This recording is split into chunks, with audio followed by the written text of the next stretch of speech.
All right, we're with our first farmer interview. We're in Melvern, Kansas with Robert Litch. He's got about 1,300 acres here in Kansas. And Robert, we're looking at one of your cornfields here, and it's about as good as I've seen in my travels. We're in our 5th state, day 5 of our tour.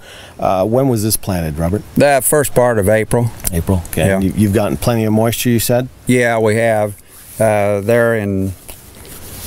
It got cold though for the first part of April, or middle of April got cold. Okay. And took quite a while to come up. Took about 3 weeks for this to come out of the ground. And you said you were hit by frost? We had some frost damage. Okay. But it didn't kill it. What we did have damage came back. Okay. Looks like it might make an ear on some of it that did come back. And this corn now, it looks like it's starting to pollinate? Right, it's starting to silk and tassel right now, so it's good shape as long as we have the rain on it. Catch rain here next week, and then doesn't get too hot for us, we'll be okay. And we've pulled out a small little corn cob here, and no issues. It looks pretty decent to get right in. now. It looks good. Yeah, and it has enough rows on it. It has 18 rows, which is about normal for us, or maybe a little higher. So yeah, cool. And you know, Kansas has been one of those dry spots, the southern part of Kansas. You haven't experienced that here? We have spots or areas when we get the rain, or time of the year where we don't get the rain, and then other times we do get the rain. So if you rate your crop, average, above average? It's above average right now. Okay.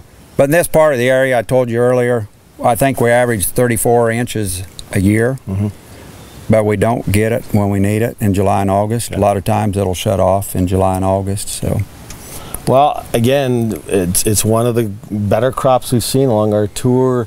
If this trend of moisture and heat continues, we're on the verge of a record crop in 2014. Thanks, Robert, for your time. Thank you.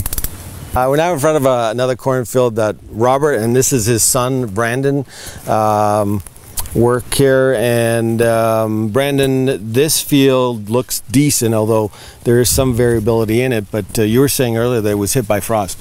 Yeah, they're about the middle of, or to the end of April, we got hit by frost, and it was V4 to V5 stage on the corn, and it got hit by frost, and it was flattened down. It looked like we came out and sprayed it, and so then about 2 weeks after that, it came back out, and it was back up and growing. It didn't kill the growing point, so it's kind of uneven out in the field, as you can see, but it should come out of it, and we'll see what it affects on yield.